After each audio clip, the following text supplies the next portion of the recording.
अस्सलामुअलैकुम, welcome to my channel Artista by Nimmi. उम्मीद करती हूँ आप सब ठीक ठाक होंगे। अल्हम्दुलिल्लाह मैं भी बिल्कुल ठीक हूँ। और आज की सुबह का आगाज़ कुछ यूँ हुआ कि पहले मैंने अपनी कुरान क्लास ली, उसके बाद मुल्तान की तपती हुई धूप देखते हुए मैं किचन में आ चुकी थी। और किचन में आते साथ पहले यहाँ पर मैंने सबके लिए चाय बनाना शुरू की। अब यहाँ पर मैं चाय की रेसिपी तो आप लोगों से शेयर करने से रही। अब मुझे पता है आप लोग इतने लकीर के फ़कीर नहीं हैं, चाय तो बनानी आती ही होगी आप लोगों को। हाँ, ये ज़रूर बता सकती हूँ कि हम लोग के घर में किस तरह की चाय पसंद की जाती है। वो बात आप लोगों ने सुनी ही होगी कि चीनी रोक के पत्ती ठोक के, यानी हम लोग की थोड़ी स्ट्रॉन्ग चाय होती है और मीठा ज़रा कम होता है। हम लोग सभी ऐसे ही चाय पसंद करते हैं। और दूसरा, आजकल हम लोग के घर में चीनी की बजाय शक्कर यूज़ होती है। चीनी बस मैं अपने केक में इस्तेमाल करती हूँ जब भी मैंने केक बनाना होता है, वरना उसके अलावा चीनी का इस्तेमाल बिल्कुल नहीं होता हम लोग के घर में। अच्छा, वैसे सुबह उठते साथ मैं पहले आटा गूंथती हूँ। आटा पड़ा हुआ था क्योंकि कल निहारी बनी हुई थी, उसके लिए रोटियाँ हम लोग ने बाहर से मंगवा ली थी क्योंकि निहारी के साथ तंदूर की रोटियाँ ज़्यादा अच्छी लगती हैं। तो अभी मैंने सोचा कि अभी नाश्ते का तो आटा हो जाएगा, उसके बाद फिर मैं दोपहर में आटा गूंद लूँगी। और अच्छा, यहाँ पर मैं अभी अम्मी के लिए दलिया बना रही थी क्योंकि वो नाश्ते में दलिया खाती हैं। और यहाँ पर जो मासी ने बर्तन धो के रखे थे वो अब मैं सेट करके रख रही थी क्योंकि मुझे बिल्कुल अच्छा नहीं लगता कि शेल्फ पे सारे बर्तन ऐसे पड़े हों, ऐसे किचन बिखरा बिखरा सा लगता है। बर्तन वगैरह सेट करने के बाद मैं किचन साफ़ करने लग गई क्योंकि जब तक किचन अच्छे से साफ़ ना हो जाए तो मुझसे काम ही नहीं होता। मुझे बिल्कुल अच्छा नहीं लगता बिखरे किचन में जो है वो काम करना। तो पहले मैं किचन को अच्छे से साफ़ करती हूँ, फिर मैं वहाँ पर काम करती हूँ। और यहाँ पर तकरीबन किचन भी साफ़ होने वाला था, साथ दलिया और चाय भी बनने वाले थे। उसके अलावा अबीहा और भाभी भी उठ के आ चुके थे। मैं इसलिए जल्दी उठ जाती हूँ सुबह क्योंकि मेरी क्लास होती है और अम्मी की वैसे ही रूटीन ऐसी बनी हुई है स्कूल वगैरह की वजह से कि वो सुबह जल्दी उठ जाती हैं। अच्छा, यहाँ पर फिर भाभी ने आके पराठे बनाए। अच्छा, आजकल मेरी यूट्यूब फैमिली को मुझसे ये गिला है कि मैं जल्दी व्लॉग अपलोड नहीं करती, मैं लेट कर देती हूँ। दरअसल मैं इतनी मसरूफ़ हो जाती हूँ काम वगैरह की वजह से, ऊपर से गर्मी इतनी है कि जब काम करके बंदा आता है तो दिल ही नहीं कर रहा होता कुछ भी करने का। लेकिन मैं कोशिश कर रही होती हूँ अपनी तरफ से कि मैं जल्दी एडिट करूँ और जल्दी अपलोड करूँ, डेली व्लॉगिंग पे आऊँ, लेकिन वो कहीं ना कहीं रह जाता है। लेकिन मैं कोशिश करूँगी कि डेली व्लॉग अपलोड करूँ। अगर डेली ना हो सका तो मैं एक दिन का गैप रखूँ, इससे ज़्यादा ना रखूँ। अच्छा, खैर पहले मैंने अम्मी पापा को नाश्ता दिया, उसके बाद जो कल निहारी बनाई थी वो पड़ी थी, तो आज हम लोग ने निहारी के साथ नाश्ता किया। निहारी नाश्ते में बहुत अच्छी लगती है। रखो ही वापस तो दिखाओ।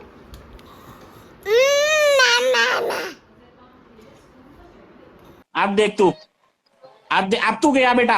और यहाँ पर मैं छत से कपड़े उतार कर लाई थी जो धुले हुए थे। और यहाँ पर इतनी ज़्यादा धूप है कि जल्दी से कपड़े भी सूख जाते हैं।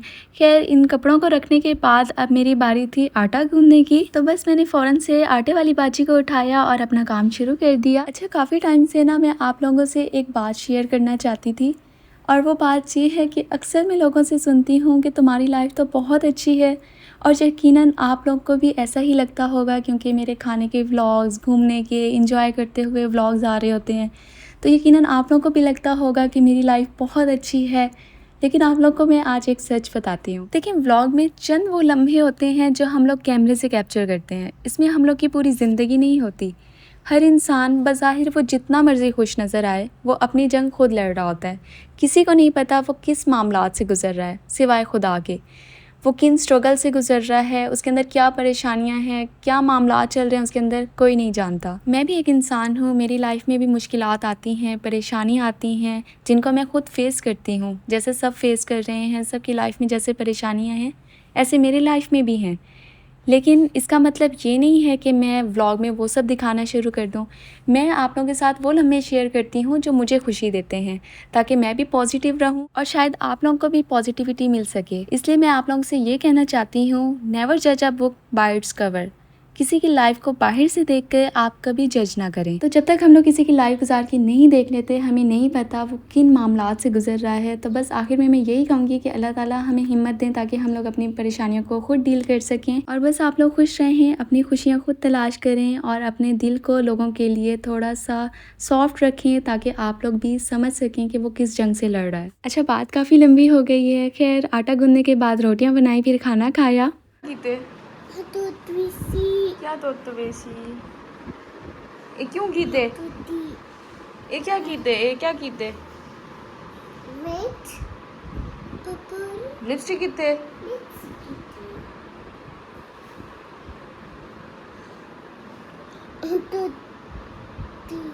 और यहाँ पर शाम का टाइम हो चुका था तो चाय पीने का काफ़ी दिल कर रहा था। भाभी ने चाय बनाई, साथ यहाँ पर केक थे जो कि मैंने पहले ही बना के रखे हुए थे। मैं बना के अक्सर रख देती हूँ।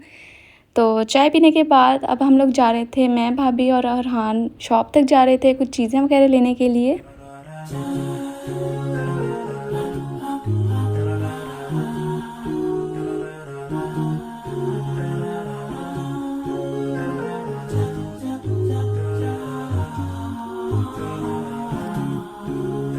वैसे तो हम लोग कुछ चीज़ें घर की लेने के लिए गए थे, लेकिन मैं अपना राशन भी साथ लेके आ गई।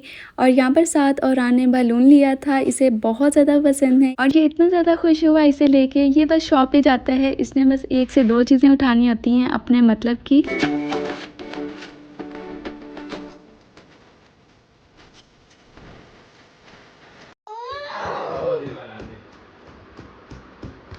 बस उसके बाद रात को जो मैं अपना राशन लाई थी वो खाते साथ अपना सीज़न देख रही थी।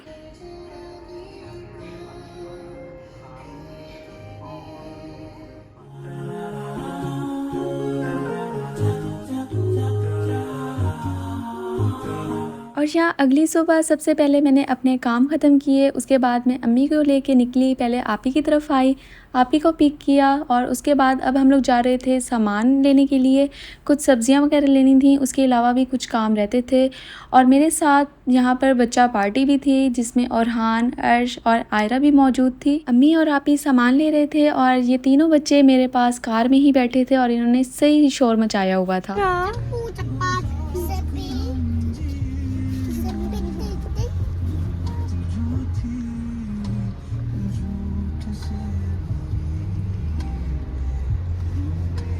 और करो पिकाबू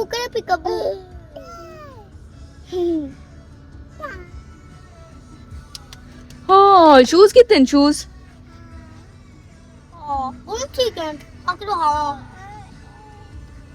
काय बालू है अरे बालू बालू है अरे बालू है अरे बालू अरे शूज कितने हाँ सब्ज़ी वगैरह लेने के बाद यहाँ से अम्मी ने एक घड़ा लेना था और मैंने साथ एक गोलक लेनी थी। वो आगे चल के बताऊंगी कि मैंने गोलक क्यों लेनी थी। यहाँ पर मुझे बनी हुई मिट्टी से काफ़ी सारी चीज़ें अच्छी लग रही थी और मैं अपने बचपन के उस टाइम को याद कर रही थी कि जब हमारे टाइम पे 5 रुपए की गोलक मिला करती थी। और देखिए वक्त कितनी तेज़ी से गुजर गया। बस उसके बाद एक शॉप से कुछ चीज़ें लेनी थी और फिर मैं अम्मी को बैंक लेके गई। वहाँ पर अम्मी ने कुछ काम करवाने थे। उसके बाद बस घर आ गए। घर आके सुकून आया क्योंकि बाहर बहुत ज़्यादा गर्मी थी। बस 5 से 10 मिनट सुकून का सांस लिया और उसके बाद मैं आ गई थी किचन में क्योंकि आज मैंने सालन बनाना था, क्योंकि सालन बनाने की बारी आज मेरी थी। और आज यहाँ पर मैं भिंडी बना रही थी। वैसे मुझे फ्राई भिंडी ज़्यादा पसंद है, लेकिन यहाँ पर मैं प्याज वाली भिंडी बना रही थी तो आप लोगों के साथ भी शेयर करती हूँ। अच्छा, यहाँ पर आज हम लोग के पास जो भिंडी थी ना, वो देसी भिंडी थी। वो मैंने पहली बार देखी। वो इतनी छोटी सी और उसका कलर बिल्कुल लाइट ग्रीन सा था। और भिंडी काटना तो वैसे ही अजाब है और वो जो छोटी सी भिंडी थी ना, उसे काटना और भी ज़्यादा अजाब हो गया था। भिंडी काटना मुझे इसलिए नहीं पसंद क्योंकि वो हाथ पे चिपकना शुरू हो जाते हैं। उसके अंदर से वो जो ग्लू निकलना स्टार्ट हो जाती है ना, मुझे उससे ना शदीद उलझन होती है। ये समस्या है। खैर, यहाँ पर सबसे पहले मैंने सारी सब्जियाँ जो कट करनी थी वो मैं कट करके रख रही थी साथ साथ। यहाँ पर मैंने एक दरमियाने साइज़ का प्याज ले लिया था, उसको मैंने लंबाई में काट लिया था। और साथ जो है मैंने यहाँ पर 4 टमाटर इसलिए लिए थे क्योंकि मेरे पास छोटे से टमाटर थे, वरना अगर बड़े टमाटर हों तो वो 2 ही काफ़ी हैं। और यहाँ पर गैस नहीं थी इसलिए मैं सिलेंडर पे बना रही थी। आप लोगों को मैंने पहले ही बताया है कि यहाँ पर गैस का काफ़ी इश्यू रहता है। अच्छा, उसके बाद मैंने कढ़ाई ली, कढ़ाई में मैंने घी डाला था। ये मैं अंदाजे से डाल रही थी क्योंकि मैं लकीर की फ़कीर नहीं हूँ। आप लोग भी ना बना करें, लेकिन मुझे पता है आप लोग फिर भी लकीर के फ़कीर हैं, तो आप लोग को मैं बता देती हूँ कि ये खाने वाले 2 चम्मच मैंने नहीं डाले, बल्कि मैंने इसमें जो सालन में यूज़ होता है चम्मच, वो वाले चम्मच डाले थे। और जब घी गर्म हो गया इसमें मैंने भिंडियाँ डाल दी थी और साथ इसमें मैं तकरीबन सिरका थोड़ा सा डाल रही थी, तकरीबन 2 चम्मच खाने वाले चम्मच, ठीक है ना। अच्छा, आप चाहें तो इसमें लेमन भी डाल सकते हैं। असल में मैं इसलिए डाल रही हूँ क्योंकि मैंने इसकी ग्लू वाली बीमारी जो है ना उसे ख़त्म करना है। और यहाँ पर मुझे आग थोड़ी कम लग रही थी तो मैंने थोड़ी तेज़ की और उसके बाद मैंने इसे फ्राई करना शुरू कर दिया। आपने भी मुसलसल चम्मच चला के इसे फ्राई करना है जब तक आपको ये ना लगे कि इसकी बीमारी ख़त्म हो गई है, यानी इसकी जो ग्लू है वो ख़त्म हो चुकी है। खैर, जब ये अच्छे से फ्राई हो जाएँ उसके बाद आपने क्या करना है, इन्हें एक अलग प्लेट में आपने निकाल के रख देना है। भिंडियाँ निकालने के बाद आपने इसी कढ़ाई में इसका मसाला भी तैयार करना है, लेकिन अगर आपको बर्तन धोने का और बर्तन भरने का शौक़ है तो आप दूसरी कढ़ाई भी इस्तेमाल कर सकते हैं।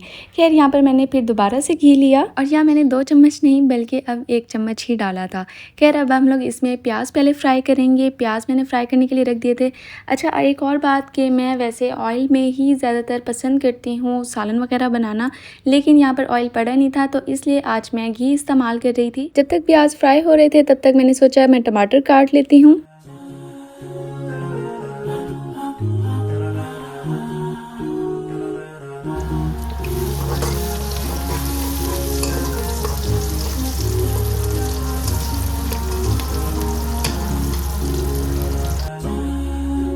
और यहाँ पर प्याज ब्राउन हो चुके थे और इनमें वही बेसिक मसाले जाएंगे जो कि हर सालन में जाते हैं, हल्दी, नमक, लाल मिर्च और धनिया। लेकिन आप लकीर के फ़कीर हैं तो आपको मैं इसका भी बता देती हूँ कि नमक 1 चम्मच जाएगा, साथ लाल मिर्च 1 चम्मच जाएगी, उसके अलावा हल्दी 1 चम्मच से ज़रा कम जाएगी, मतलब आधा चम्मच से थोड़ा ज़्यादा। और जो धनिया है वो हम लोग डालेंगे 1 और आधा चम्मच और फिर इसको अच्छे से मसालों को भूनना है। अगर ये लगने लगे नीचे तो आपने थोड़ा थोड़ा पानी ऐड करके इसकी अच्छी बुनाई कर लेनी है। उसके बाद इसमें टमाटर ऐड कर देने हैं और इसको फिर अच्छे से भूनना है। आपने भुनाई में बिल्कुल कॉम्प्रोमाइज़ ना कीजिएगा। जिस भी सालन की अच्छे से भुनाई की जाए ना उसका टेस्ट बहुत अच्छा होता है, तो इसलिए इस मामले में बिल्कुल काम चोरी ना किया करें, थोड़ा सा टाइम निकाल के अच्छी से भुनाई कर लिया करें। और यहाँ पर मैंने थोड़ा सा पानी डाल के ऊपर ढक्कन रख दिया था ताकि टमाटर अच्छे से गल जाएँ।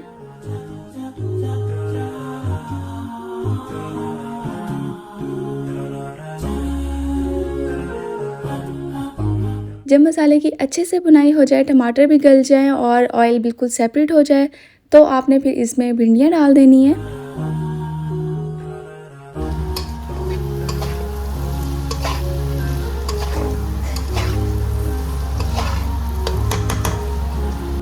उसके बाद आपने यहाँ पर 3 से 4 जो हैं मिर्चें वो डाल देनी हैं। इसको मिक्स करने के बाद आपने इसे हल्की आंच पे दम पे रख देना है तकरीबन 10 से 15 मिनट के लिए, ताकि भिंडियाँ अच्छे से गल जाएं। और यहाँ पर मैंने एक प्याज ले लिया था दरमियाने साइज़ का, लेकिन फिर बाद में मैंने एक और प्याज भी कट किया था क्योंकि मुझे ये कम लग रहा था। और इनको आपने टुकड़ों में काट लेना है और साथ एक लेमन भी आपने काट के रख लेना है, वो मैं बताऊँगी कि आपने कब डालना है। और यहाँ पर हम लोग की भिंडियाँ अच्छे से गल चुकी थी, ऑयल भी सेपरेट हो गया था। फिर मैंने इसके अंदर प्याज डाल दिया था। प्याज डाल के इसको मैंने थोड़ी देर के लिए दम पे रखा था ताकि प्याज जो हैं वो सॉफ्ट हो जाएं। और फिर इसके बाद लास्ट में मैंने इसमें तकरीबन आधा चम्मच जो है गरम मसाला डाला था और उसके साथ मैंने लेमन जो है वो डाल दिया था। इसको अच्छे से मिक्स करने के बाद फिर ऊपर से मैंने इस पर धनिया डाल दिया था और तकरीबन इसे ढक्कन दे के 1 से 2 मिनट के लिए रख दिया था। और बस हमारी फिर भिंडियाँ हो गई हैं तैयार और ये बहुत मज़े की बनी थी। सालन बनाने के बाद अब बारी थी आटा गूंदने की, लेकिन पहले मैं सोच रही थी कि थोड़ी देर तक आके गूंद देती हूँ, लेकिन फिर मैंने सोचा अब मैं एक बार किचन में आ ही गई हूँ तो पूरा काम करके ही जाऊँ, क्योंकि यहाँ पर गर्मी इतनी ज़्यादा है कि ना बार बार किचन में आके खड़ा होना बहुत मुश्किल हो जाता है। खैर, फिर मैंने आटे वाली बाजी से रिक्वेस्ट की कि प्लीज़ आप मेरा आटा गूंद दें, लेकिन आटे वाली बाजी बहुत चालाक है। उन्होंने ये रिक्वेस्ट एक शर्त पे एक्सेप्ट की और वो शर्त ये थी कि मैं फिर उनकी अच्छे से सफाई करूँगी। अच्छा, मैं एक बात बताऊँ, पता नहीं क्यों लेकिन मुझे बहुत उलझन होती है जब मुझे ये मशीन साफ़ करनी पड़ती है, तो उस टाइम मैं ये सोचती हूँ कि अगली बार जो है ना मैं हाथ पे ही गूंद लूँगी। लेकिन ये बाजी काम बहुत अच्छा करती है, इसलिए मैं फिर इसे दोबारा भी इस्तेमाल कर लेती हूँ। खैर ये काम हो गया था। उसके बाद मैंने सारी शेल्फ़ जो हैं वो साफ़ की, क्योंकि आटा वगैरह भी गिरा हुआ था। उसके अलावा भी जो भी कचरा फैला हुआ था वो मैंने सारा ठीक किया। बस इस काम के बाद मैं बाहर हॉल में जाके बैठ गई। आपी भी वहीं थी और आपी का व्लॉग भी चल रहा था, तो वो मैं देख रही थी बैठकर। और मेरा गर्मी से इतना बुरा हाल हो गया कि मेरा रोटियां बनाने का बिल्कुल मूड नहीं हो रहा था। तो अम्मी ने सबके लिए बाहर से रोटियां ऑर्डर करवा दी और फिर हम सब ने बैठ के खाना खाया। शाबाश बेटा, बहुत बढ़िया मुन्ना। और ये सनफ्लावर सीड्स मैंने स्वीट से अम्मी से मंगवाए थे। मुझे ये बेहद पसंद है, बचपन से मैं बहुत शौक से ये खाती हूँ। और यहाँ पर हम लोग वेट कर रहे थे भाई के आने का, क्योंकि कार भाई के पास थी लेकिन उनको अभी लेट था, तो हमने सोचा कि हम लोग पैदल ही चले जाते हैं। हम लोग जा रहे थे अपनी फूफो के घर उन्हें मुबारक देने के लिए, क्योंकि वो अपनी पूरी फैमिली के साथ उम्रे पे जा रही थी, तो इसलिए हम लोग फिर उन्हें मुबारक देने के लिए जा रहे थे। और यहाँ पर हम लोग बाहर जब निकले तो बहुत अच्छी हवा चल रही थी। अच्छा, पैदल हम लोग इसलिए जा रहे थे क्योंकि उनका घर हम लोग के घर के बहुत नज़दीक है, तो बंदा पैदल आराम से जा सकता है।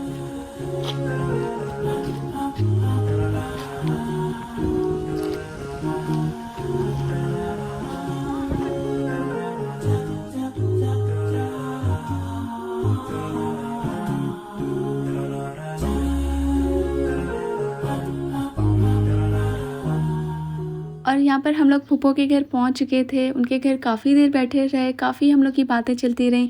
दरअसल जो हो के आया होता है ना और जो जा रहा होता है, फिर उनकी अगर बातें शुरू होती हैं ना वो ख़त्म ही नहीं होती। और ये ऐसी बातें हैं जो दिल को सुकून दे रही होती हैं। ज़ाहिर सी बात है, मक्का मदीना की बातें हो रही हों और दिल को सुकून ना मिले, ऐसे कैसे हो सकता है। अच्छा, एक चीज़ मैंने नोट की है, इन बातों का मज़ा उनके साथ ज़्यादा आता है जो हो के आया हो, वो इस चीज़ को अच्छे से समझ रहा होता है, तो उनके साथ एक्सपीरियंस शेयर करना और भी ज़्यादा अच्छा लग रहा होता है। खैर बस वापस आए, वापस आके हम लोग को काफ़ी भूख लग रही थी, तो यहाँ पर भाभी ने मैक्रोनी बनाया और बाहर से हम लोगों ने चाउमीन मंगवाए थे। बस उसके बाद रात को मैं और आप ही स्नैक्स एंजॉय करते हुए अपना ड्रामा देख रहे थे। और बस मैं अपना व्लॉग यहीं ख़त्म करती हूँ। उम्मीद है आप सबको ये व्लॉग अच्छा लगा होगा। लाइक कमेंट शेयर करना मत भूलिएगा। मेरे चैनल को सब्सक्राइब भी कर दिया करें। इंशाल्लाह मिलते हैं अगली वीडियो के साथ। तब तक के लिए फ़ी अमानिल्लाह।